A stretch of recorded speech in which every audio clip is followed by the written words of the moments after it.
Sabir, how did this idea of getting into email first get into your mind? And how did you go about doing it? Well, we had a problem. We were putting a company together and we had a problem communicating with each other. This is my partner Jack Smith and myself. At which point we could not, the reason we had a problem was we could not access our personal email accounts while we were at work. But we could access websites anywhere on the planet, literally from any computer in the world. So that's when the idea of Hotmail really was born. It was really a web-based email system, where if we could access our email like we were accessing a website, that would solve our problem. So that's how really the idea for Hotmail was born. Okay, so email, is it going to replace the conventional system of writing letters? I mean, the romance of writing letters and getting replies. Is it going to replace that? I mean, how useful is it going to be for the families as such? Corporate level is fine, but how about the families corresponding amongst members? I think if anything, it is going to encourage people to write, uh, because in the past 10, 15 years, we have found that uh, writing skills have really fallen because people have been relying on the telephone for exchanging information. But now we are doing a full circle and using electronic mail, which requires you to sit down and think and compose your ideas and to write letters to each other. All that email really does is make it more efficient, make it more real time, where you get instant replies.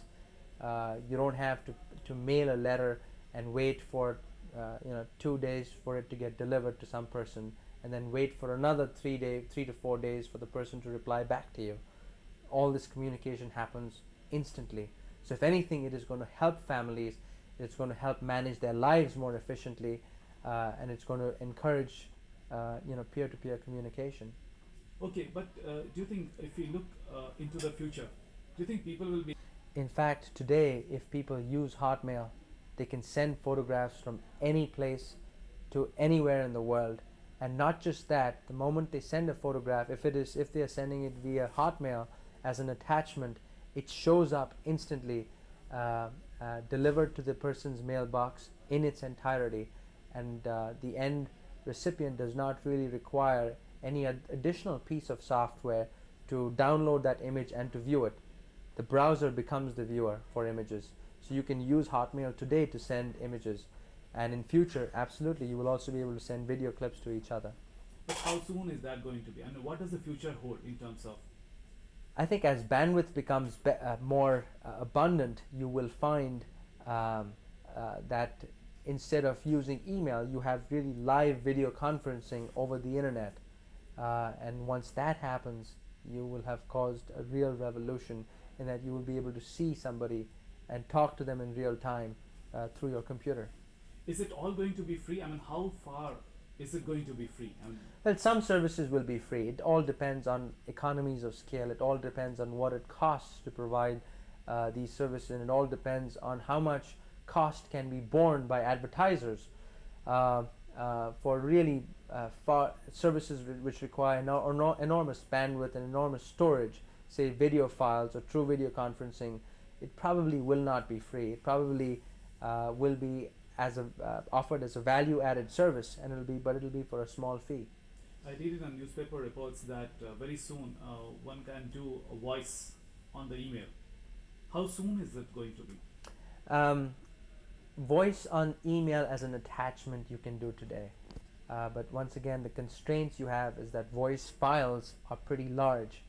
Well, when you say talk on the email, even today you can compress a voice file and attach it in over email and send it to somebody. So there already exists technology to do that. Now, how useful it is, I'm not really sure, because you can be more efficient and convey the same amount of information using a text-based system, which is what email is today. So there is no restriction to do this. It only requires additional software and hardware on the two sides to record your voice and to then compress it and then send it over email. So, getting back to your track record, you are a kind of inspiration. I mean, there are many people who would dream to be like you. It's a success story.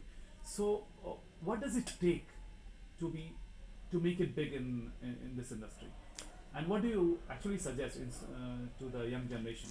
I think everything, every big company, every great success that people, that individuals have achieved starts out with an idea. Uh, but what happens is oftentimes people don't pursue their ideas, people don't pursue their dreams, so it falls by the wayside.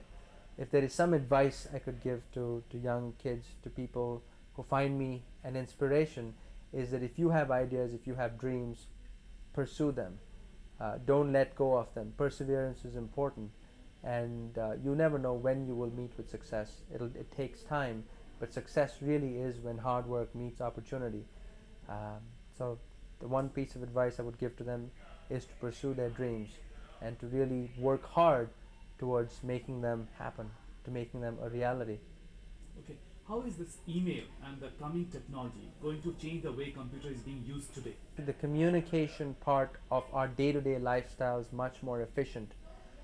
Computers are the today the devices that we use to access electronic mail, to access the internet. So even though the use of computers has been to develop applications, to use applications, and to develop content, email will be used as a mechanism for communicating with each other and for storing and archiving that data that happens between individuals. Okay, Sabeer, what do you plan to do now? Where does your heart lie? I mean, what what should the world, the people expect from you now onwards? Um, I am still very committed to developing Hotmail and to continuing to grow the business. Um, I am also working very closely with Microsoft to grow the business of the Microsoft network, of which Hotmail is one piece. There are lots of other properties in the Microsoft network family, notably CarPoint, Expedia, a number of other properties. So it is, part of my job function now is to grow Microsoft's presence in the portal business, really, which is in the complete online services business. Okay, two more last questions. Two questions. One, where do you see India in coming years in terms of its contribution towards software development and towards giving innovative products to the world? Is there something intrinsic with the Indians who think there's something in the process, in the learning process, which really puts them very much ahead compared to others in terms of software industry as such? If you compare India to other developing countries, that is very true. And the reason why Indians have done so well in software is their English language skills and the strong fundamentals in mathematics.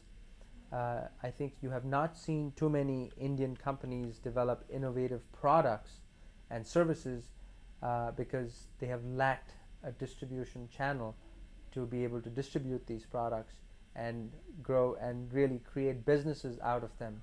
Now, the internet really changes all of that.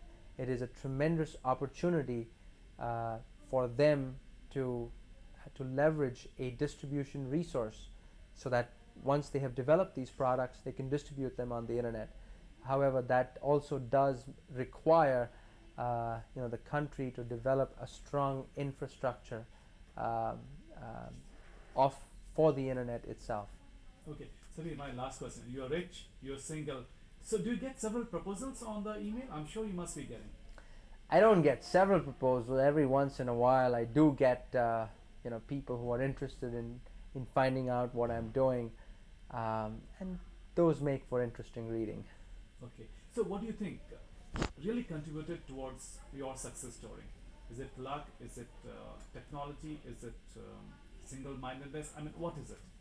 I think it was our perseverance, and it was also our hard work meeting opportunity.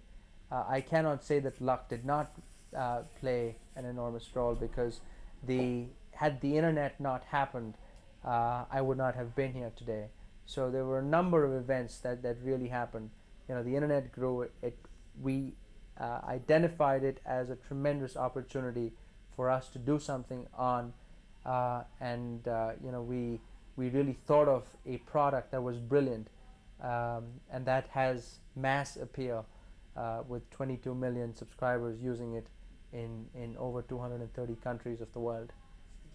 Very much, absolutely. I have been with Internet World Conferences, since their beginning, way back in 1996, and I have truly seen how they have affected local populations, and I'm really excited to be part of this Internet World, which is really the first time in India. I think it'll it'll go a long way in creating additional awareness for the internet in the country, in getting the mainstream population involved in this revolution that is happening globally. Okay, thank you, sir. All right.